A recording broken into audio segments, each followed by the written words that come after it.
సమ్మక్క సారక్క ఈ జాతర చాలా చాలా వైభవోపేతంగా జరుగుతూ ఉంటుంది. ప్రతి 3 ఏళ్లకొకసారి కూడా మహోత్కృష్టమైనటువంటి ఒక కార్యక్రమం అని ఖచ్చితంగా చెప్పొచ్చు. అమ్మవారికి ఎంతో ప్రేమగా బంగారాన్ని, బెల్లాన్ని బంగారం అనటం, దాన్ని సమర్పించటం అనేది అది తరతరాలుగా వస్తున్నటువంటి ఒక అద్భుతమైనటువంటి సాంప్రదాయం. దీని వెనకాల ఉన్నటువంటి నేపథ్యం ఒక్కసారి మీ ద్వారా తెలుసుకోవాలనుకుంటున్నాను. అలాగే ఒక్క విషయం అడగాలనుకుంటున్నాను. ఇది ఎంతవరకు వెళ్ళిపోయిందంటే ఒక ఆవిడ రీసెంట్ గానే విన్నాను. కుక్క పిల్లకు గూడా కుక్క పిల్ల బరువుతో బంగారాన్ని గూడా అమ్మవారికి అమ్మా, ఇది సమర్పించారట. నమ్మకం అమ్మ. నమ్మకమా? నమ్మకం.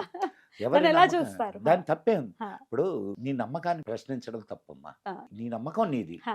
కానీ నా నమ్మకమే కరెక్టు, నీ నమ్మకం తప్పు అనడం తప్పు తప్పు. గాని నీ నమ్మకాన్ని ప్రశ్నించకూడదు. రైట్. ఓకే. దీని నేపథ్యం ఒక్కసారి. అమ్మ, ఇది 13వ శతాబ్దానికి చెందినటువంటి విషయం. ఇక్కడ మనం సమ్మక్క సారలమ్మ ఈ జాతర ఏదైతే ఉందో, ఇటువంటి జాతరలు దేశం మొత్తం మీద అనేక గిరిజన తెగల్లో అనేక రూపాల్లో హ్మ్. అంటే వివిధమైన హ్మ్. వీధిలో జరుగుతాయి. మనకు గొప్ప విషయం ఏమిటంటే వాళ్లకు కూడా ఒక సంస్కృతి ఉంది, వాళ్లకు కూడా స్వేచ్ఛా స్వాతంత్ర్యాలు ఉన్నాయి, వాళ్లకు కూడా ఆరాధనా విధానాలు ఉన్నాయి అని చెప్పేటటువంటి సంఘటన అద్భుతమే. ఈ మా సమ్మక్క జాతర. సారలమ్మ జాతర. జాతర. 13వ శతాబ్దంలో కోయ ఆడపడుచు సమ్మక్క. అందరూ ఏమనుకుంటారంటే సమ్మక్క సారలమ్మ ఇద్దరు అక్కా చెల్లెళ్ళు అనుకుంటారు. హ్మ్. హ్మ్. కాదండి. కాదు కాదు. హ్మ్. హ్మ్. సమ్మక్క ఒక వేటగాడు వేటకు వెళ్తాడు.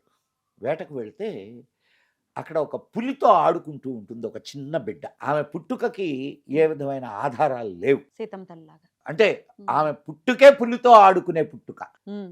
ఆ తర్వాత ఆ పులి వెళ్ళిపోయిన తర్వాత ఆ బిడ్డను గూడానికి తెచ్చుకొని పెంచుకుంటారు. ఆమెకు గూడెపు పెద్దలందరూ కలిసి సమ్మక్క అని చెప్పి నామకరణం చేస్తాడు. ఆమె మంచి ఫైటర్ అవుతుంది. అండ్ అన్ని తెగలని అంటే గిరిజన తెగలు అనేకం ఉన్నాయి. గుత్తి కోయలు, వీళ్ళు కోయ, గుత్తి కోయలు, గోండులు, చెంచులు, అనేక రకాల తెగలు ఉన్నాయి. హ్మ్. హ్మ్. వీళ్ళందరినీ ఏకత్రాటి మీదకు తీసుకువచ్చినటువంటి ఒక బలీయమైన శక్తి, అద్భుతం. బలీయమైన శక్తి ఆమె. ఆమె ఆ గిరిజన తెగల రాజు ఒక ఆయన, పడిగిద్ద రాజు.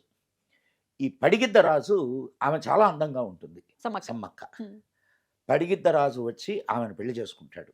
వాళ్ళకు 3 పిల్లలు పుడతారు. దాంట్లో మొదటి పిల్ల సారలమ్మ. హ్మ్.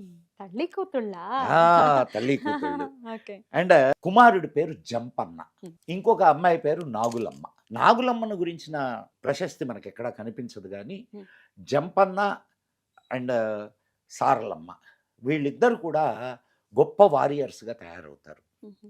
వేట వాళ్ళకి ఎదిగదమ్మా. అవును. అవును. యుద్ధ విద్యల్లో వీటిలన్నిటిలో వాళ్ళు చాలా చాలా ఆరితేరి ఉంటారు. హ్మ్. ఆ సమయంలో కాకతీయ రాజులు, 13వ శతాబ్దం అంటే కాకతీయ రాజుల అంతే కదా! సమయం. హ్మ్. కాకతీయ రాజులు వాళ్ళ దగ్గర పన్నులు వసూలు చేయడానికి వెళ్తారు. హ్మ్. పన్నులు వసూలు చేయడానికి వెళ్తే వాళ్ళు వ్యతిరేకిస్తారు. అడవి మీద ఆధారపడి బ్రతికే వాళ్ళము, మాకేమి అంతే కదా! వ్యవసాయము, వృత్తులు ఇంకేం లేవు. హ్మ్. అడవే మా తల్లి. హ్మ్. మమ్మల్ని కాపాడుతున్నది అడవి. మా దగ్గర బంగారాలు ఇవన్నీ ఏముండవు. హ్మ్. సొమ్ములు, బంగారాలు ఇవన్నీ ఏముండవు. అడవి తల్లి మీద మేము బ్రతుకుతున్నాం. మీకు పన్నులు ఏ విధంగా కట్టగలం అని అంటారు. హ్మ్. నువ్వు అవన్నీ మాకు తెలీదు. నువ్వేమైనా సరే, మీరేమైనా సరే పన్నులు కట్టాలా అని చెప్పి హ్మ్. కాకతీయ రాజులు సైన్యాన్ని పంపిస్తారు. సైన్యంతో భయంకరంగా పోరాడతారు అందరూ. సమ్మక్క. అప్పుడు హ్మ్. 1,00,000 సైన్యాన్ని, గిరిజన సైన్యాన్ని, 1,00,000 సైన్యాన్ని ఏకత్రితం చేస్తుందామె. అద్భుతం. కాకతీయ రాజులు హ్మ్. వాళ్ళకి గుర్రాలు, ఏనుగులు అండ్ వెపన్స్. హ్మ్. వెపన్స్ ఉంటాయి అనేక కదా! రకాల హ్మ్.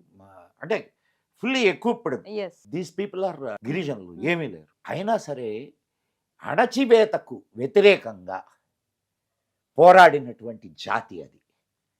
ఇది మనం మనం ఆమె దేవత అవన్నీ ఓకే. హ్మ్. కానీ ఆ ఆ సంఘటనల ద్వారా మనం ఏం తెలుసుకోవాలి? ఆ సంఘటనల ద్వారా స్త్రీ స్వాతంత్ర్యాన్ని మనం తెలుసుకోవచ్చు. ఆ సంఘటనల ద్వారా స్త్రీ యొక్క వీరత్వాన్ని మనం తెలుసుకోవచ్చు.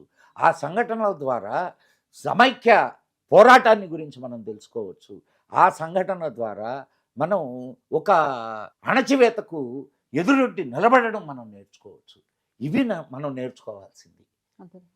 ఆ యుద్ధంలో ఉమ్, అప్పటికి ముందే పడిగిద్దరాజు మరణించుకుంటాడు. ఉమ్, అప్పుడు సమ్మక్కే వీళ్ళకు నాయకత్వం వహిస్తుంది. సారలమ్మ యుద్ధంలో సమ్మక్కతోటి ఉమ్. ఆ, సైన్యాధ్యక్షురాలు ఆవిడ. సైన్యాధ్యక్షురాలు. ఉమ్, ఉమ్, అండ్ జంపన్న, ఉమ్, ఈ రోజుకి జంపన్న వాగ్ అంటారు అక్కడ. ఉమ్, ఉమ్, అక్కడ వాళ్ళు ఈ మేడారం దగ్గర యుద్ధానికి సిద్ధం అవుతారు. భయంకరమైన యుద్ధం జరుగుతుంది. ఉమ్, అయినా అప్పుడు ఎక్కువప్పుడు సైన్యం అది. అవును. వీళ్ళ దగ్గర కత్తులు బళ్ళాలు ఏం లేవు, వీళ్ళ దగ్గర ఉన్నాయి బాణాలు. ఎంతవరకు నిలబడగలదు? Yeah. మొట్టమొదట ఈయన జంపన్న ఎదవుతాడు. ఆయన అక్కడ ఒక గుట్ట ఉంటుంది, గుట్టలోకి వెళ్ళి ఆయన అదృశ్యం అయిపోతాడు. తర్వాత సారలమ్మ అక్కడ ఒక వాగులోకి వెళ్ళి ఆమె అదృశ్యం అయిపోతుంది. అంటే శరీరం అంతా గాయాలతో ఇదైపోయింది. ఇక కింద పడిపోలా. కింద పడిపోకుండా అంటే ఆ శరీరం కూడా శత్రువులకు దక్కకూడదు. చివరికి సమ్మక్క పోరాడి ఆమె కూడా అడవిలోకి వెళ్ళి భూమిలో కలిసిపోయిందని చెప్పి చెబుతారు. దీన్ని మేడారం జాతర అంటారు. మాఘశుద్ధ పౌర్ణమి రోజు మొదలవుద్ది. 4 రోజులు జరుగుద్ది ఈ జాతర. ఉమ్, ఇది మొత్తం దేశమంతా, అంటే మొత్తం దేశం నుంచి వస్తారు అక్కడికి. ఉమ్, ఒక తెలంగాణ నుంచే కాదు, ఉమ్, అవును. అతి పెద్ద జాతరగా, దేశంలో జరిగే అతి పెద్ద జాతరగా దీనికి గుర్తింపు ఉన్నది. అయితే ప్రభుత్వం కూడా దీన్ని గుర్తించాలి, అంటే భారత ప్రభుత్వం కూడా దీన్ని గుర్తించాలని ఉమ్, వినతులు వెళుతున్నాయి. ఉమ్, దీనికి చాలా అత్యంతమైన, ఇప్పుడు దాదాపు 2 కోట్ల మంది అక్కడ ఆ 4 రోజుల్లో దర్శించుకుంటారు అమ్మవారిని. దర్శించుకుంటారు. ఆ, అమ్మవారికి ఉమ్, బంగారము, వెండి ఇవన్నీ ఉమ్, కానుకగా ఇస్తారు. ఉమ్. బంగారము, వెండి ఇవ్వలేని వాళ్ళు వాళ్ళు బంగారం అనే పేరుతో బెల్లాన్ని అమ్మకు సమర్పిస్తారు. సమర్పించుకుంటారు. ఉమ్. అక్కడికి వెళ్ళి వాళ్ళ కోరికలు తీరినటువంటి వాళ్ళు అనేక మంది ఉన్నారు. ఉమ్. అనేక మంది. అయితే అక్కడికి ఒక్కటి వెళ్ళకుండా- గుర్తుపెట్టుకోమ్మా, ఆ, నీకు ఇప్పుడు తిరుపతికి అవును. అంత జనం ఎందుకు వస్తున్నారు? ఉమ్. కొంతమంది అయితే ఉమ్. ప్రతి సంవత్సరం వెళ్తారు. అవును. ఎందుకు? ప్రతి నెల పౌర్ణమికి వెళ్ళేవాళ్ళు వెళ్ళేవాళ్ళు ఉన్నారు. అవును. ఎందుకు? ఉమ్. కారణం ఏంది అంటే, నువ్వు కోరిన కోరికలు ఆయన తీరుస్తూ ఉన్నాడు. అవును. అలాగే ఇక్కడికి 2 కోట్ల మంది జనం ఆ 4 రోజుల్లో రావడం. ఏకత్రితం అవుతారు అని అంటే దాని వెనుక ఉన్నటువంటి ఇదేమిటి పవర్. అంటే, అక్కడికి వెళ్ళినటువంటి వాళ్ళు కోరిన కోరికల్ని అమ్మ తీరుస్తూ ఉంది. కానీ 3 ఏళ్లకు ఒకసారి చేయటం ఏంటండి దీని వెనకాల? 2 ఏళ్లకు ఒకసారి. 2 ఏళ్లకు ఒకసారి. 2 ఏళ్లకు ఒకసారి చేస్తారు. ఎందుకు చేస్తారు అట్లా? 2 ఏళ్లకు ఒకసారి. జాతరలు అన్ని అంతేనా? ఆహా, కాదమ్మా. కాదు, ఈ జాతర ఈ ప్రత్యేకం. జాతర మాత్రం 2 ప్రత్యేకం. years. తక్కినవన్నీ ప్రతి సంవత్సరం జరుగుతాయి. ఈ ఒక్క జాతర మాత్రమే 2 ఏళ్లకు ఒకసారి జరుగుద్ది. దానికి ప్రభుత్వం కూడా ఆర్థికంగా కావాల్సినటువంటి ఏర్పాట్లన్నీ చేస్తుంది. చేస్తుంది. బస్సులు నడపడం కానీ ఇవంతా చాలా చాలా ఇదిగా జరుగుతాయి. ఈ 4 రోజుల్లో అక్కడ కొన్ని సాంప్రదాయాలను పాటిస్తారు. ఎటువంటి? అక్కడికి మొదటి రోజు అదే, అంటే బంగారం బెల్లం అమ్మకు సమర్పించడం. అక్కడ జ్యేష్ఠగుట్ట అంటారు. ఈ జ్యేష్ఠగుట్ట మీదనే జంపన్న మాయమైంది. ఓకే. ఆయన పేరుతోనే జంపన్న వాగు అంటారు. ఆ జ్యేష్ఠగుట్టను ఎక్కుతారు. జ్యేష్ఠగుట్టను ఎక్కడం అంటే ఒక బంగారం సమర్పించడం, జ్యేష్ఠగుట్టను ఎక్కడం, అండ్ చందలు మోయడం అని అంటారు. కుండలులో నీళ్లు తీసుకొని మోస్తారు. అదొక సాంప్రదాయం. తర్వాత సాక్షాల గడ్డ దర్శనం. అక్కడ ఇప్పుడు ఏదైతే గడ్డ ఉందో దాన్ని సాక్షాల గడ్డ అంటారు. సాక్షాల గడ్డను దర్శనం చేసుకొని, అంటే అమ్మ అదృశ్యమైన ప్రదేశం అది. ఇదంతా ఒకే రోజులో చేసేసుకోవాలి? లేదమ్మా, 4 రోజులు. 4 రోజులు అక్కడే ఉంటారు. 4 రోజులు అక్కడే. ఇప్పుడు మనం వెళ్ళామంటే 4 days అక్కడ ఉండేవన్నీ చేయాల్సి ఉంటుందండి. అంటే ఇప్పుడు అమ్మ సిస్టమ్స్ అన్ని మారిపోయినాయి అనుకోవడానికి లేదు.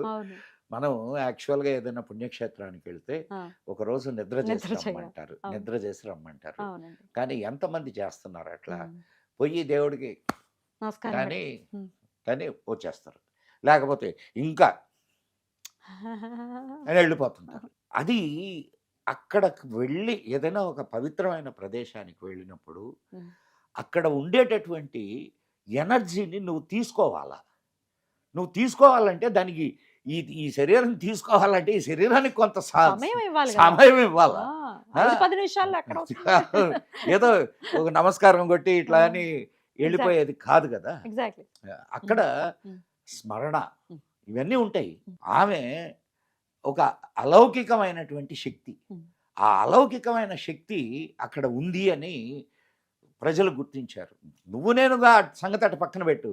దాదాపు 700 సంవత్సరాల నుంచి ప్రజలు ఎంతో నమ్మకంతో కొలుస్తున్నటువంటి ప్రదేశం. సరే, ఆ ప్రదేశానికి ఆ గొప్పతనం ఉందా లేదా అని ప్రశ్నించే వాళ్ళు ఉంటారు. ఇంతమంది ఆలోచనలు Mm. అక్కడ ఏకత్రితం అయి ఉన్నాయి. అవును. అటువంటప్పుడు దానికో పవర్ ఉందిగా. ఉందిగా. Mm. ఆ? Mm. కాబట్టి Mm. మనం ఏదైనా ఒక పవిత్రమైన ప్రదేశానికి వెళ్ళినప్పుడు Mm. ఆ ప్రదేశంలో ఉన్నటువంటి ఎనర్జీని మనం Mm. రిసీవ్ చేసుకోవడానికి కొంత సమయాన్ని Mm. అక్కడ గడపాల. Mm. గడపాల. అక్కడ ఏ అయితే పద్ధతులు ఉంటాయో ఆ పద్ధతుల్ని మనం పాటించాలా. ప్రతిదానికి ఒక పద్ధతి ఉంటుంది. ఆ పద్ధతి పెట్టిన దాని వెనుక కొన్ని ఉద్దేశాలు ఉంటాయి. వీటిలన్నిటిని మనం అనుసరిస్తూ వెళితే ఖచ్చితంగా అమ్మ అనుగ్రహం దొరుకుతుంది. అలా ఇప్పుడు దొరకాలి. 2 కోట్ల మంది అక్కడికి వెళ్తున్నారు అని అంటే Mm. ఎంతమందికి అమ్మ అనుగ్రహం ఉంది. ఉంది. Mm. అండ్ ఎంతోమంది వాళ్ళు కోరిన కోరికలు తీరడం వలన వచ్చి అక్కడ బంగారం సమర్పిస్తారు. మనం ఈ సంఘటనని, ఈ ఉత్సవాన్ని మనం ఇంకొక రకంగా ఎట్లా చూడాలా అంటే, భారతదేశంలో అణచివేతకు గురైపోయారు, అది ఇది అని చెప్పి మాట్లాడుతుంటారు. గిరిజనులకు కూడా ఒక ఉన్నతమైన స్థాయి ఉంది, ఒక ఉన్నతమైన సంస్కృతి ఉంది. వారికి కూడా ఒక అద్భుతమైనటువంటి పోరాట మెయిన్ పటిమ ఉంది వాళ్ళకి. పోరాట పటిమ ఉంది ఖచ్చితంగా. అని చెప్పి చెప్పేటటువంటి Mm. తార్కాణాలు Mm. ఇవన్నీ. Mm. అంటే ఈ దేశంలో అణచివేతకు గురి అయింది మానసికంగా, Mm. శారీరకంగా కాదు అని Mm. చెప్పి చెప్పడానికి Ah. ఈ Mm. సమ్మక్క సారలమ్మ పండుగ ఉత్సవం చాలా Mm. ఒక ప్రతీకాత్మకమైనటువంటి Mm. ఉత్సవం. అద్భుతం అండి, అద్భుతం. చాలా దీని వెనకాల ఉన్నటువంటి నేపథ్యాన్ని చాలా అర్థమయ్యే రీతిలో చాలా చక్కగా తెలియజేశారు. అమ్మ, ఒక స్త్రీ Mm. ఆదిశక్తి స్వరూపిణి అమ్మ. Mm. స్త్రీని మనం ఆదిశక్తిగానే కొలిచాం. పోతన చెప్తాడు, అమ్మలు గన్నయమ్మ ముగురమ్మల మూలపుటమ్మ చాలా పెద్దమ్మ సురారులమ్మ కడుపారడి పుచ్చినయమ్మ తన్నులో నమ్మిన వెల్పుటమ్మల మనమ్ముల నుండెడి అమ్మ దుర్గ మాయమ్మ కృతాబ్ధి యువత మహత్వ కవిత్వ వటుత్వ సంపదలు అంటాడు. అవును. ఆ, అట్లా మనం స్త్రీని Mm. ఆదిశక్తి రూపంగా కొలిచిన జాతి మనది. Mm. కాబట్టి గిరిజన స్త్రీ అయినా సరే Mm. ఆదిశక్తి స్వరూపమే అనేది Mm. మనం ఇక్కడ అర్థం చేసుకోవాల్సినటువంటి అవును. విషయం. ఖచ్చితంగా అండి, ఖచ్చితంగా. చాలా వివరంగా మాకు తెలియజేసినందుకు కృతజ్ఞతలండి. నమస్కారం. ఓం నమః శివాయ.